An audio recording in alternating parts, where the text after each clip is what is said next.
The boy couldn't have been more than 10 years old. He stood at the edge of a wet country road, with a bucket of apples at his feet, his sneakers dark with rain, and when he finally reached up his small hand for his money, I saw the watch sliding loose on his thin wrist. I knew that watch. I had chosen it myself, in a jeweler's shop on Main Street, on a bright Saturday, when I still believed nothing in my life could break. I had paid extra to have the back of it engraved, and I had stood at a memorial service 3 years before, and listened to a preacher who used to wear it as if he were already in the ground. But I'm getting ahead of myself. Let me go back to the morning that started it, because if I don't, none of the rest of it will mean anything to you. I was 32 that spring. I know I don't look it now, and I didn't look it then either. People were always surprised. I kept my hair short. I lived in jeans and sneakers. And I wore exactly one piece of jewelry, a plain steel watch. And that morning, sitting in the car in the rain, I looked down at it the way you'd touch an old scar to see if it still hurt. It still hurt. Enough, I said out loud to my own reflection in the rearview mirror. 3 years. You have to live. And I pulled out onto the road. The rain came down in small beads on the windshield, and the wipers wiped them away, over and over and over, the way the years had been wiping away the worst of it. I drove carefully. The last thing I needed was to wrap my car around a tree the weekend before my wedding. I was on my way to a lake house in the Blue Ridge to meet the parents of the man I was going to marry. His name was Daniel. He had wanted to drive out with me. "Come on, Claire," he'd said that morning. His hands on my shoulders the way he always put them, steady, like he was holding something he was afraid to drop. "Let's just go together." But I'd told him no. I told him I needed the drive alone. An hour with my own thoughts. Because meeting his mother and father felt like a serious thing, a door closing on one life and opening on another, and I wanted to walk through it with a clear head. I reached up and kissed him on the nose. "You go ahead. You can stand on the porch and wave me in like a long-lost cousin." "Lord, Claire," he laughed. "You wrap me around your finger, and you don't even try." He'd driven out a day early. I had things to finish. I run a children's clothing line, my own brand, built it from nothing. And that week, I was locking down fabric and trim with 2 suppliers, before the wedding swallowed my whole calendar. By the time I'd handled it all, and gone home, and changed, and looked at myself in the mirror, I was pale and tired and a little bit afraid. I don't want to disappoint them, I thought. And then, I got in the car, and the wipers started, and the road took me back the way roads always do. 3 years and some change. To the afternoon, a man named Cole Bennett walked into my life. It started with a broken heat press. If you've never run a print shop, a heat press is the machine that fuses the design onto the fabric. Without it, half my line just stops. And mine died on a Tuesday, right when everything had finally started running smooth. There was exactly one repair shop in town that touched commercial equipment. Bennett Appliance Repair. I called. A girl answered, young, nervous. I asked if they fixed heat presses, and there was a long pause, and then she said, I'm not sure, I'm new here. Hang on, let me ask somebody." I said fine. I hummed at that hang on. But where else was I going to go? It was the only shop in town. A few minutes later, she came back and told me to give the address. Somebody would come look. I gave her the address of the shop floor, and I waited. He showed up half an hour later. And he was a head and a half taller than me, with a dark mess of hair, like he'd just rolled out of bed, and a grin that looked like it had never once left his face. Brown eyes, the kind that look straight through to the back of you. "Cole," he said, looking me over quick and sharp. "Show me your press." "It's not my press. It's the shop's." I shot back. "Pity," he said, not missing a beat. "I'd have liked to see yours, too." "Excuse me, what exactly do you think you're doing?" "What?" He raised his eyebrows like a man accused of nothing. "I'm a curious guy. They sent me a clown," I said, marching him between the cutting tables and the sewing machines, instead of an actual repairman. "You haven't even seen me work yet, and you're already grading me," he said, putting on a wounded face. We got to the press. He looked it over, popped it open, and went to it.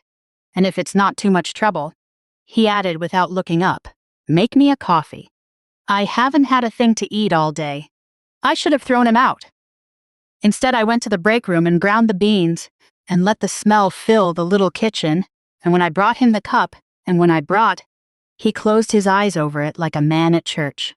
Delivery service, he said. Smells like heaven. He took a sip. Then he nodded at the press. All right, boss. Come take your machine. I plugged it in. I checked it. It worked. Well, look at that, I said.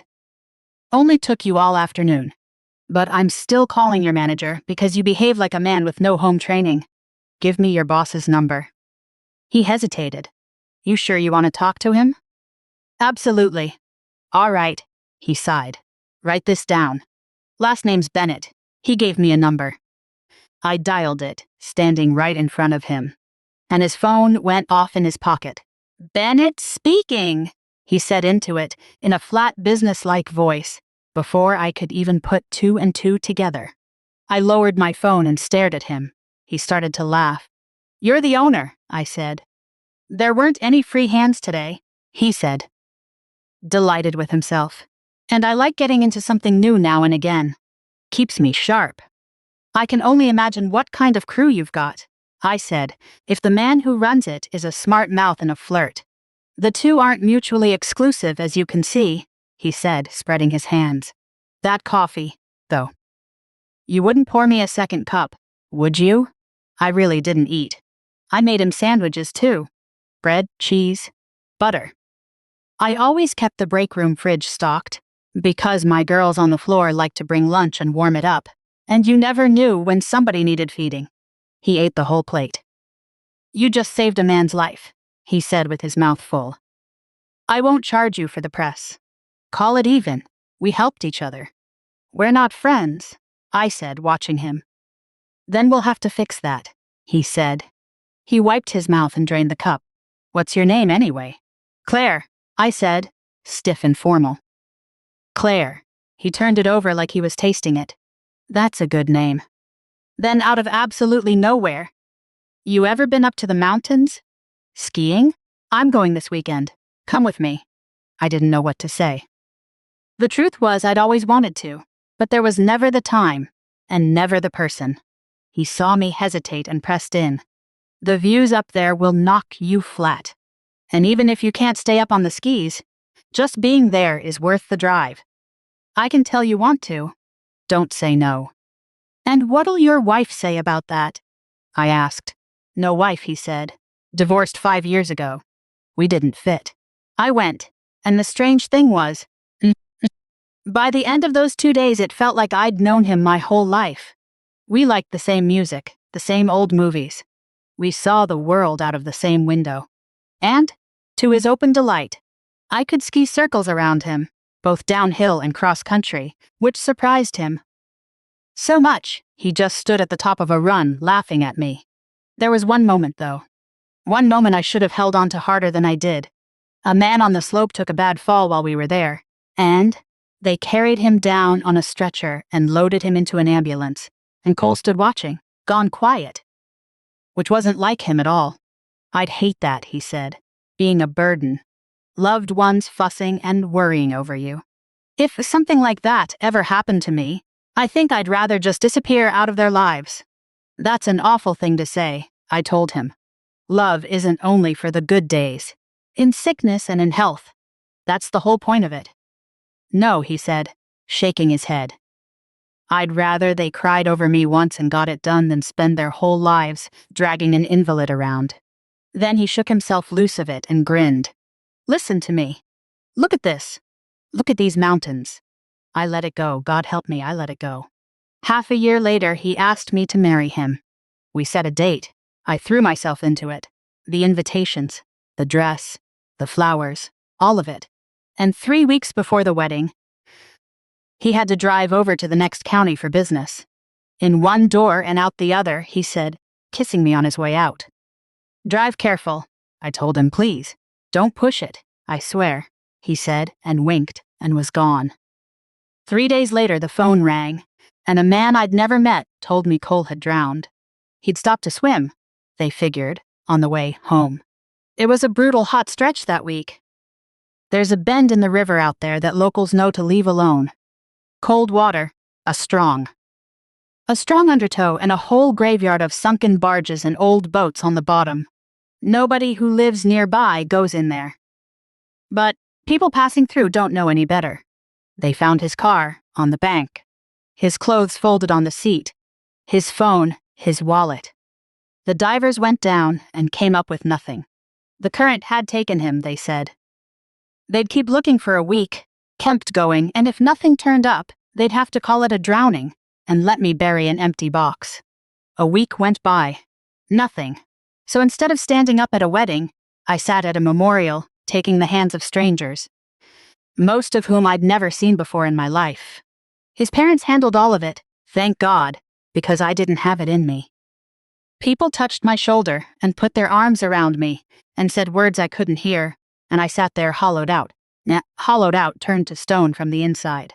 A strange thought came creeping in sometimes, in the worst of those weeks.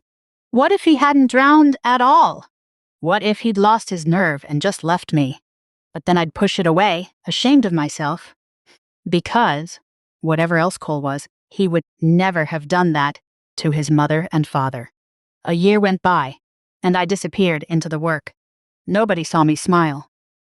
I'd walk the shop floor past that heat press he'd fixed and run my hand across the lid of it, like it was a headstone. Beth is my one real friend. The kind you can go 6 months without seeing and still call at midnight from a ditch. I don't want to hear a word, she announced, planting herself in my doorway. I'm hosting a charity night Saturday, and I need you there to keep me from falling apart on stage. Beth, I can't keep anybody else from falling apart, I said. I can't even do it for myself. You're done hiding, she said. Life keeps going.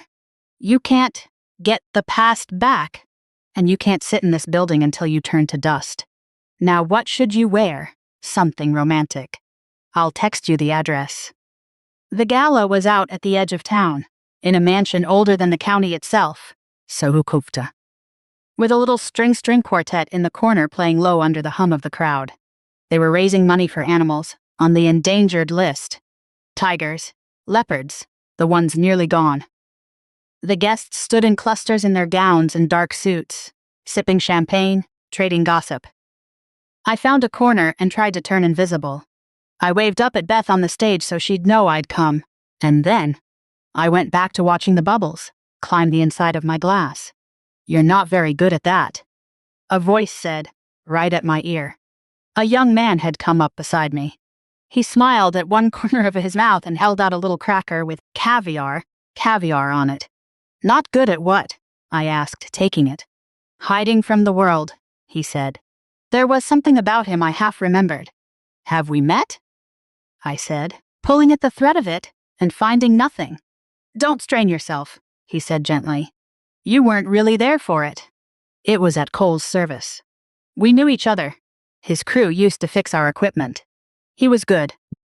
There aren't many that good left. My eyes went hot, and I cursed myself for it. The last thing I needed was to cry in front of a stranger at a party. I'm sorry, he said quickly. I didn't mean to upset you. He started to step away, and I caught his sleeve. Wait, I said. What's your name? Daniel, he said with a small nod. Daniel Hayes. Daniel, could you drive me home? I think I've done my duty here. I sent money for the tigers and the leopards. I'd just like to go. You've been drinking, though, I added, catching myself. I don't drink, he said. I can take you wherever you want. And he kept smiling, and somehow, it warmed a room that had been cold for a year. He was nothing like Cole. His hair was the color of ripe wheat, cut clean and neat. His eyes were blue and shifted with the light, and they were always soft. He wasn't much taller than me. Where Cole had lived in flannel and boots, Daniel wore a pressed shirt, like it was natural to him. On the drive home he told me about himself even though I never asked a single question. Finished college. Worked construction, decided the whole region needed better building materials, found suppliers, opened a store, then another, then bought his folks a place out at the lake, where they now lived, year-round, and refused to leave. "Listen to me," he said suddenly. "I'm bragging." "Sorry." "You're a good son," I said quietly, getting out at my building. "Thank you for the ride." "Anytime," he said, and after that, we kept colliding. The same grocery store, the same gas station. We traded numbers, just in case. Then, I went to open a second sewing workshop and needed a professional's eye on the building materials, and Daniel simply took the whole renovation onto his own shoulders. "Not up for discussion," he said, cutting off every protest. "You've got bigger things to do than babysit contractors. You don't know this work, so let a professional handle it." And I let him. At the opening, he raised a glass of sparkling water and said, "We've known each other almost a year. Don't you think it's time you stopped being so formal with me?" I laughed and said, "All right." I'd gotten so used to him, to the way he was always there at exactly the moment the floor went out from under me. Everyone could see how he looked at me. I was the only one who couldn't. I treated him like a friend.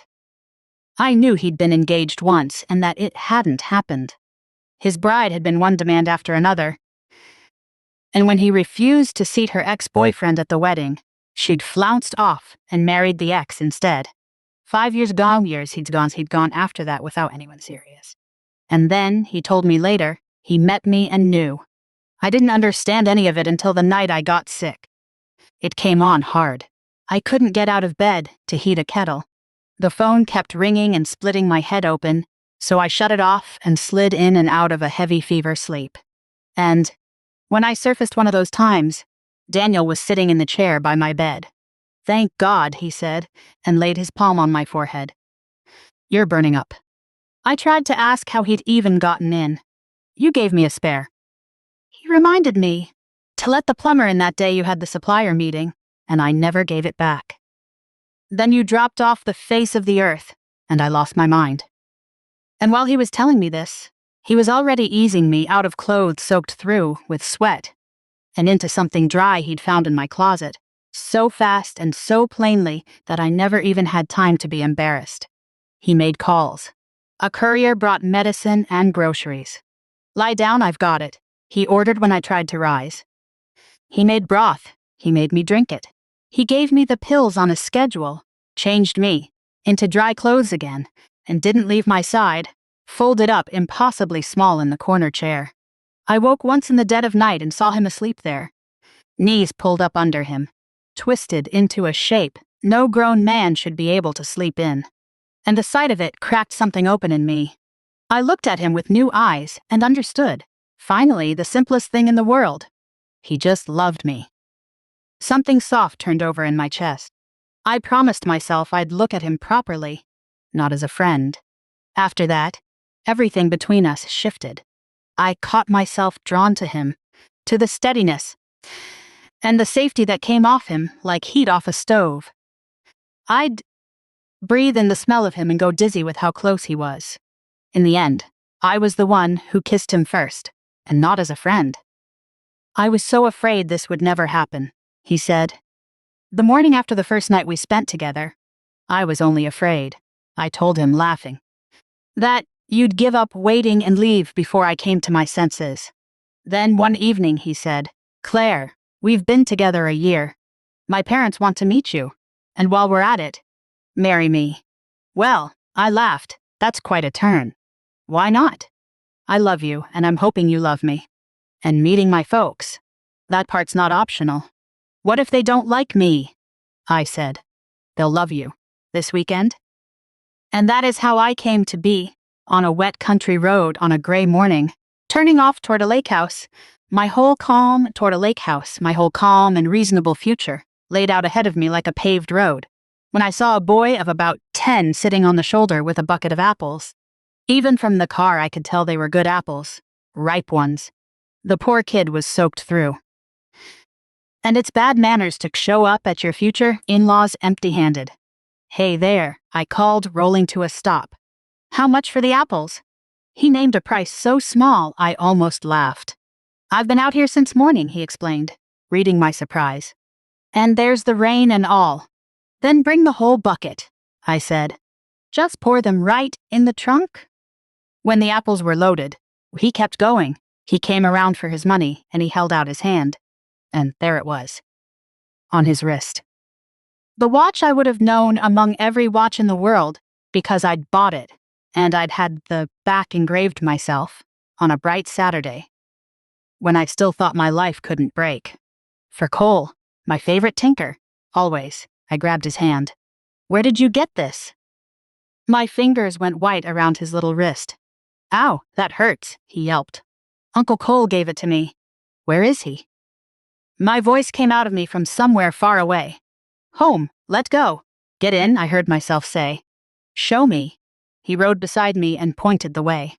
15 minutes later, we turned into a little hollow of a village I never knew was there, and stopped in front of a solid log house with smoke in the chimney. The boy bolted out of the car. I came after him. In the yard sat a man in a wheelchair. Uncle Cole, the boy hollered, running to him. There's some crazy lady. The man turned and went still. It was Cole, older. There was gray at his temples now, and a deep line carved straight across his forehead, like a man working a problem he could never quite solve. But the eyes were the same. The same eyes that had always looked straight through to the back of me. Claire, he said. It took everything he had to get my name out. 3 years of grief came up out of me all at once, and I couldn't tell anymore. Where? The rage ended and the disbelief began. Why? Was all I could ask, and my voice broke on it. I couldn't come back to you like this, he said, and dropped his head. Do you have any idea what I went through? I could hardly breathe. What all of us went through. We buried you. We put you in the ground. And you're sitting here?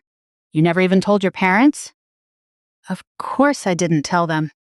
I put my hands over my face and sat down hard on a stump because my legs wouldn't hold me. What good would it have done? He said. They'd have told you. And I didn't want you wasting your life on me, on this. Cry once and be done. That's cleaner. His hands worked at a little chisel he must have been carving something with, turning it over and over. Can you at least tell me what happened? I said. He looked me dead in the eye, and then he couldn't hold it. It was so hot that day. I stopped at the river to cool off. I dove in without knowing the water, and the current got me. The cold cramped my legs so bad I blacked out. And then I came to, screaming, because it threw me into some piece of steel on the bottom. The pain in my back was beyond anything. But that's the thing that saved me, Claire. The pain dragged me back up into my own head. I clawed my way to the bank and went under again. He swallowed. Sammy here found me. Ran for help. The men from the village carried me up to Nora's house. She's the one who nursed me. And when I finally understood I'd never walk again, that I was finished from the waist down, I decided to stay finished. So he kept going. Nora went into town careful and found out they'd already held my service. So I stayed. He looked off at the woodpile. Nora's a widow. A bear took her husband. Out hunting. She's got the boy to raise and a place to keep up. He kept going. She doesn't need more children, and I'll never give anybody any. So I figured, this is better. For everyone. You go and build your life, Claire. I'm sorry. Go to hell, I said. I stood up. The yard swam. But I held on, and I breathed. In, and I walked back to my car. As I pulled away, I caught it in the mirror. The boy Sammy, he kept going, crouching down beside the wheelchair, and a woman coming out of the house, a little older than Cole, Nora. She'd heard every word and never once stepped in. She came up behind him and laid her hands on his shoulders. And Cole turned his head and pressed his cheek against her hand, and the two of them sat there together, watching my car go. I drove until the village was out of sight, and then I stopped on the shoulder. I was shaking. The tears came in a flood, and a wave of sickness rose up my throat, and I barely got the door open before I was bent over the grass, turned inside out. I told myself it was the shock. I got back behind the wheel. A text came in from Daniel and it pulled me halfway back to myself. Claire, where are you? We're waiting. Everything okay? I didn't answer. I started the engine. But the little air freshener swung on the mirror and the smell of it rolled my stomach again. And I was out the door and into the grass a second time. I sat very still.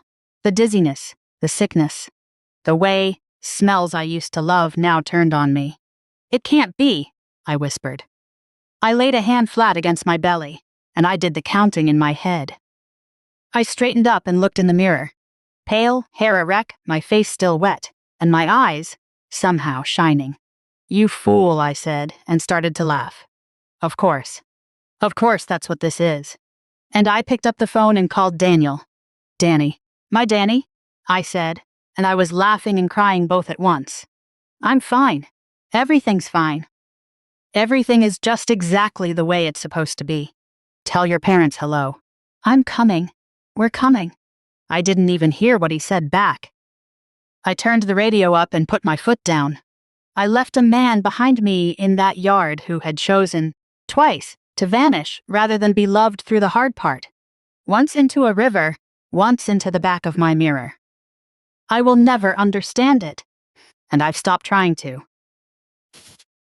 Some people would rather you grieve them clean than see them broken. He made his choice in the cold water, and he was still making it, 3 years later, in a wheelchair in a yard with another woman's hands on his shoulders. Me, I drove the other way, toward a lake house, and a porch, and a man who climbed in through a window of my life and refused to leave. Toward 2 people I hadn't met yet who were about to find out they were going to be grandparents. Toward a quiet, ordinary, completely understandable life. The kind I'd stopped believing I was allowed to have. The rain had stopped. Somewhere ahead, the road was drying out in the first thin sun, and I drove into it with both hands on the wheel and a whole new person riding along, no bigger than an apple seed, the 2 of us going home.